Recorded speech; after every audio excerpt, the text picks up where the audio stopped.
Queridos hermanos, iniciamos la lección divina de este viernes 22 de diciembre, viernes de la tercera semana del tiempo de Adviento. Por la señal de la Santa Cruz de nuestros enemigos, líbranos, Señor Dios nuestro, en el nombre del Padre, y del Hijo, y del Espíritu Santo. Amén. Señor mío, Dios mío, creo firmemente que estás aquí, que me ves, que me oyes. Te adoro con profunda reverencia, te pido perdón de mis pecados y gracia para hacer con fruto este tiempo de lección divina. Madre mía Inmaculada, San José, mi Padre y Señor, Ángel de mi guarda, interceded por mí. En este día viernes leemos la lectura del primer libro del profeta Samuel, capítulo 1, versículos 24 al 28. En aquellos días, Ana llevó a Samuel, que todavía era muy pequeño, a la casa del Señor en Silo, y llevó también un novillo de 3 años, un costal de harina y un odre de vino. Una vez sacrificado el novillo, Ana presentó el niño a Elí y le dijo: «Escúchame, Señor, te juro por mi vida que yo soy aquella mujer que estuvo junto a ti en este lugar orando al Señor. Este es el niño que yo le pedí al Señor y que Él me ha concedido. Por eso ahora yo se lo ofrezco al Señor para que le quede consagrado de por vida». Y adoraron al Señor. Palabra de Dios. Es verdaderamente precioso ya cuando nos faltan tan poquitos días para llegar a la celebración de la Natividad del Señor, leer el primer libro del profeta Samuel y ver cómo empieza esa vida de Samuel, o mejor dicho, cómo ha iniciado su existencia en el mundo a través de la oración de su madre Ana en compañía del profeta Elí. Una vez que Ana ha recibido aquello que pidió, aquel hijo que tanto anhelaba, ahora lo lleva a presentarlo, a consagrarlo al Señor. Qué precioso es darse cuenta de la realidad que está oculta ahí. En primer lugar, una esposa quiere tener a su hijo y tiene el anhelo. Es un justo anhelo, sí, por supuesto que es un justo anhelo, pero a la vez no es un derecho. No es un derecho que le pertenece de sí. No está dicho que toda mujer casada va a ser mamá. El Señor no ha prometido nunca eso a ninguna mujer, a ningún esposo ni a ninguna esposa. Y qué bonito es ponerse al amparo del Señor, pedir al Señor como lo ha hecho Ana. Pero todavía más hermoso, ver que cuando ha tenido a ese hijo, ¿qué es lo que hace? Lo que hace es entregarlo al Señor en ese reconocimiento de que el hijo no me lo han dado a mí como propiedad. Tengo una relación con ese hijo, pero esa relación no es una relación basada en la propiedad. El hijo al final del día no me pertenece. Y Ana, como hemos visto en la lectura, se lo entrega al Señor y el Señor lo va a acoger para que sea efectivamente profeta. Veamos los particulares de la lectura porque es preciosa a pesar de ser muy cortita, muy pequeñita. Ana llevó a Samuel, que todavía era muy pequeño, a la casa del Señor. ¿A dónde nos invita a reflexionar eso? ¿Tú has escuchado cómo personas no llevan a los niños a la iglesia porque son muy pequeños y molestan? Bueno, la Escritura nos habla de todo el contrario. Acabamos de leer efectivamente todo el contrario. Cuando a mí una mamá o una papá me dicen, no, es que yo no traigo mis hijos, o peor todavía, no puedo ir a misa porque tengo hijos pequeños y molestan. ¿Molestan a quién?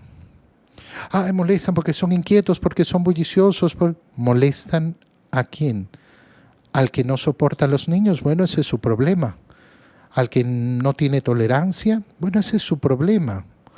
Que lo resuelva el que tiene el problema, no el que no tiene el problema.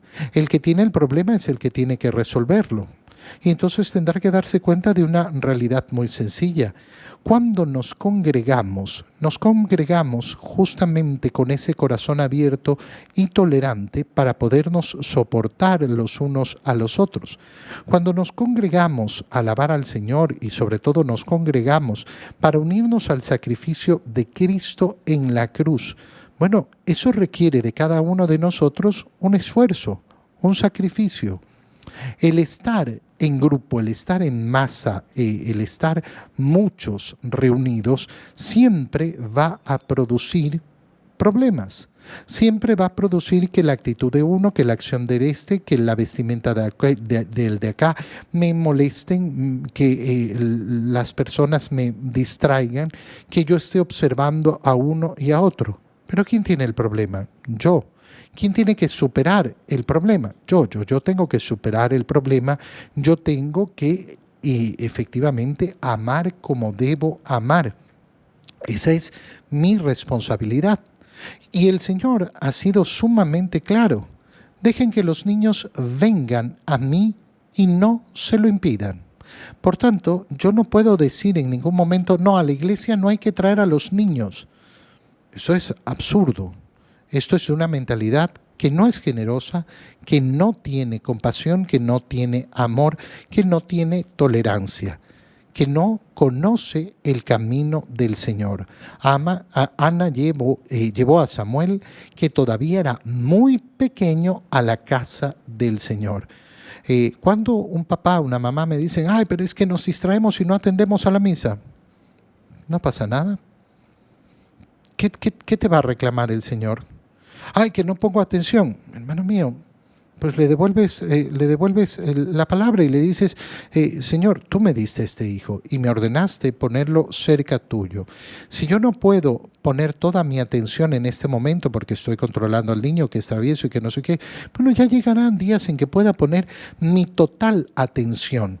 Pero nunca va a ser el camino del Señor el que yo me aleje o que aleje además a mis hijos del Señor con la excusa, y siempre la excusa de que se portan mal, de que yo no puedo poner atención y cualquier otra semejante.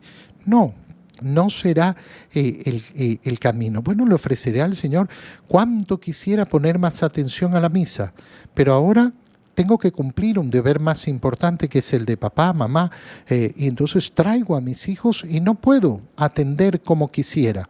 Pero mis hijos aquí irán aprendiendo. Aquí es donde van a aprender a comportarse como se debe, no lejos. Llevó también un novillo de 3 años, un costal de harina, un odre de vino. ¿Para qué? Para ofrecer el sacrificio al Señor. Y entonces habló con Elí. Escúchame, te juro por mi vida que soy aquella mujer que estuvo junto a ti en este lugar orando al Señor. Y este es el niño que yo se le pedía a él.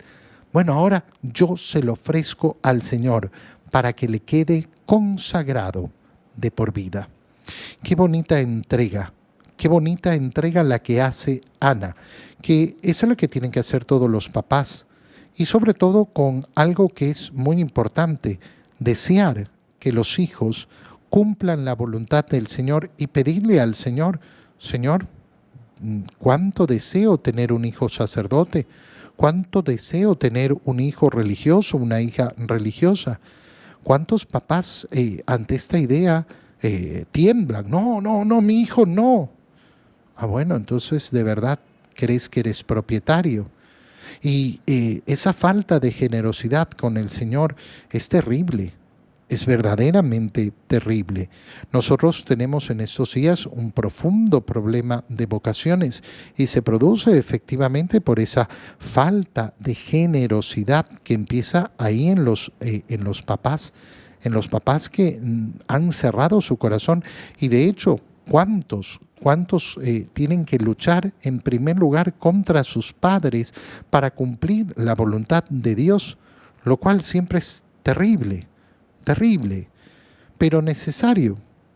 Porque si mi papá está en contra de que yo sea sacerdote, si mi mamá sufre porque yo voy a ser sacerdote, bueno, ellos tendrán que resolver su problema, pero yo voy a tener que cumplir la voluntad de Dios, no la voluntad de ellos. Qué bello es el contrario, cuando el impulso viene desde mis papás, no por la obsesión, ay, es que yo quiero un hijo sacerdote. A mí, cuando hay alguna persona que me dice, ay, pero es que yo quiero misa privada, bautizo privado, yo quiero todo privado. ¿Cuántos sacerdotes tiene en su familia? Ah, ninguno. Bueno, entonces, ¿de qué se queja? Si tuviera sacerdotes en su familia, entonces podrían tener todas las cosas privadas que quiere, pero resulta que no somos generosos con Dios, pero queremos exclusividades de parte de Él para nosotros. No funciona así. En el Evangelio, leemos el Evangelio de San Lucas, capítulo 1, versículos 46 al 56. En aquel tiempo dijo María: mi alma glorifica al Señor, y mi espíritu se llena de júbilo en Dios mi Salvador, porque puso sus ojos en la humildad de su esclava. Desde ahora me llamarán dichosa todas las generaciones, porque ha hecho en mí grandes cosas el que todo lo puede. Santo es su nombre, y su misericordia llega de generación en generación a los que lo temen. Ha hecho sentir el poder de su brazo, dispersó a los de corazón altanero, destronó a los potentados y exaltó a los humildes. A los hambrientos los colmó de bienes y a los ricos los despidió sin nada. Acordándose de su misericordia, vino en ayuda de Israel su siervo, como lo había prometido a nuestros padres, a Abraham y a su descendencia para siempre. María permaneció con Isabel unos 3 meses y luego regresó a su casa. Palabra del Señor. Lo primero que me gustaría examinar de la lectura que acabamos de hacer es el final. Termina diciéndonos que María permaneció con Isabel unos 3 meses y luego regresó a su casa. Fíjate en algo muy sencillo. Cómo al leer el Evangelio de San Lucas, lo que se nos ha ido es marcando una cronología de 9 meses. Empieza la narración con ese anuncio a Zacarías de parte del ángel. Zacarías pide seguridades y queda mudo por querer tener seguridad de aquel mensaje que le daba el ángel. Va a su casa de vuelta después de los días de ministerio en Jerusalén y su esposa Isabel queda embarazada. Y nos dice que durante 5 meses se mantuvo oculta. La escena de la anunciación a María inicia en cambio diciéndonos al 6º mes. Fue enviado el ángel Gabriel a una virgen desposada, a María. Y María, concluida la anunciación, nos dice, lo leíamos ayer, se dirigió presurosa a la región montañosa de Judea. Estamos en el 6º mes de embarazo de Isabel y termina la escena de la anunciación que empezamos a leer, la escena de la visitación que empezamos a leer ayer, diciéndonos que María permaneció 3 meses con Isabel. ¿Qué se nos está diciendo en todo esto? Que han pasado 9 meses. Que en esta corta narración que se nos ha hecho han pasado 9 meses. Es precioso que el Evangelio empiece, justamente el Evangelio de San Lucas, marcando los 9 meses que dura el embarazo.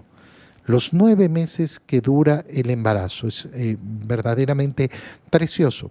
Es precioso darnos cuenta además que se nos está diciendo que María permaneció hasta que nació el hijo de Isabel, Juan el Bautista.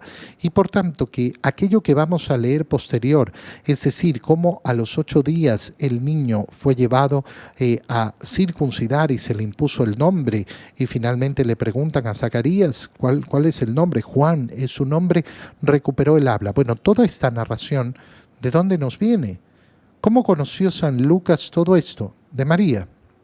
De María, que es la fuente de todo esto, de toda esta narración. El día de ayer habíamos leído la primera parte de la visitación. María se dirige presurosa. Ya decíamos, oye, no fue que terminó la anunciación y sin preguntarle a nadie, sin decir nada, agarró sus tereques y se mandó a cambiar. No, eso sería absurdo. Es un viaje de varios días que requiere un mínimo de preparación. María es una mujer casada, probablemente José la acompañó, ¿Se habrá quedado José 3 meses con ella por allá? Posiblemente no.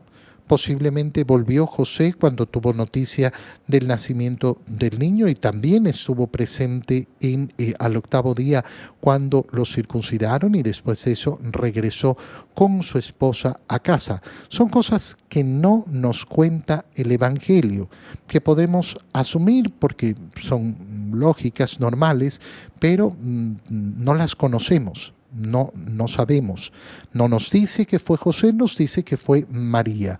Muy bien, no nos dice que no fue. Y esto es importante, porque si nos dijera no fue y uno dijera, yo creo que José fue con ella, bueno, entonces estaría en contra de las Escrituras. María ha llegado a la casa de Isabel y se ha producido la primera parte donde Isabel se llena del Espíritu Santo y, como decíamos ayer, se convierte en la prueba de embarazo para María. Pero una vez que Isabel termina de hablar, empieza a hablar María. Y lo que hemos leído hoy día es ese Magnificat de María. Proclama mi alma la grandeza del Señor. Mi alma glorifica al Señor. Qué hermoso es darnos cuenta que viendo a Isabel llena del Espíritu Santo y escuchando estas palabras, lo primero que hace María es glorificar al Señor. ¿Cómo sería el amor sin palabras dulces de amor? ¿Cómo sería el amor entre un hombre y una mujer si no hubiera poesía, si no hubieran canciones, si no hubieran piropos, si no hubieran frases hermosas, si no hubiera un te quiero, si no hubiera un te amo? Es imposible que imaginemos, que pensemos que puede existir un verdadero amor a Dios ahí donde yo no glorifico a Dios. Porque glorificar a Dios significa efectivamente poner nuestra alma en esa dimensión de entrega, de hermosura a nuestro Dios. Querer glorificar a Dios significa efectivamente tirarle piropos a Dios, decirle frases de amor a nuestro Señor, a nuestro Dios. Por eso es tan importante. ¿Por qué? Porque a lo que nos ha invitado Dios es a relacionarnos en una profunda relación de amor con Él. ¿Cómo vamos a decir que yo tengo esa relación de amor con Dios? Yo amo a Dios sobre todas las cosas. ¿Cómo? Cierto que no vamos a dejarlo ahí. ¿De qué le sirve a una persona llenarse de palabras bonitas, de poesía, si después sus actos son todo el contrario al amor? No lo vamos a limitar a eso, pero no podemos quitárselo. No podemos quitárselo. Y por eso el amor a Dios profundo va a manifestarse a través de la glorificación, y por tanto lo primero que estamos viendo en María es un corazón amante, es un corazón enamorado de Dios. Mi espíritu se llena de júbilo en Dios, que es Salvador y mi Salvador. ¿Por qué? Porque ha puesto los ojos en la humildad de su esclava. Y vuelve a aparecer esta palabra en poquísimas líneas, al final de la Anunciación y ahora en medio del Magnificat. Vuelve a aparecer esta palabra tan fuerte, tan dura. ¿Quién es María, la esclava del Señor? ¿Cuál es la característica más propia de María? La humildad de su esclava, la humildad con la que vive su esclavitud. Pero ¿cómo puede ser esclava? Porque lo ha decidido en toda su libertad, en la plenitud de su libertad, porque ella ha decidido amar a Dios sobre todas las cosas y esclavizarse a la voluntad de Dios. Desde ahora me llamarán dichosa todas las generaciones, y por eso tú y yo, ¿qué hacemos? Cumplimos lo que dice la palabra de Dios. Cumplimos lo que dice la palabra de Dios y llamamos a María dichosa y cantamos las alabanzas a María por ser efectivamente esa humilde esclava del Señor, por la cual ha venido la salvación al mundo. Ha hecho en mí grandes cosas. ¿Quién? El que todo lo puede. La fe profunda y verdadera en Dios es la fe de aquel que todo lo puede. Y de nuevo, reconoce quién es Dios, santo es su nombre y su misericordia llega de generación en generación. No es una misericordia que llega a algunos solamente y ha hecho entonces sentir el poder de su brazo. Dispersó a los de corazón altanero, destronó a los potentados y a quien ha exaltado a los humildes. La humildad va a ser la virtud principal. El camino principal de nuestra santificación, ¿dónde va a estar? En trabajar profundamente y siempre en ganar virtud de humildad. Siempre más, siempre deseando que nuestro corazón sea más humilde. Te doy gracias, Dios mío, por los buenos propósitos, afectos e inspiraciones que me has comunicado en este tiempo de lección divina. Te pido ayuda para ponerlos por obra. Madre mía Inmaculada, San José, mi Padre y Señor, Ángel de mi guarda, interceded por mí. María, Madre de la Iglesia, ruega por nosotros. Queridos hermanos, reciban mi bendición en este día, en el nombre del Padre, y del Hijo, y del Espíritu Santo. Amén. Un muy feliz día para todos.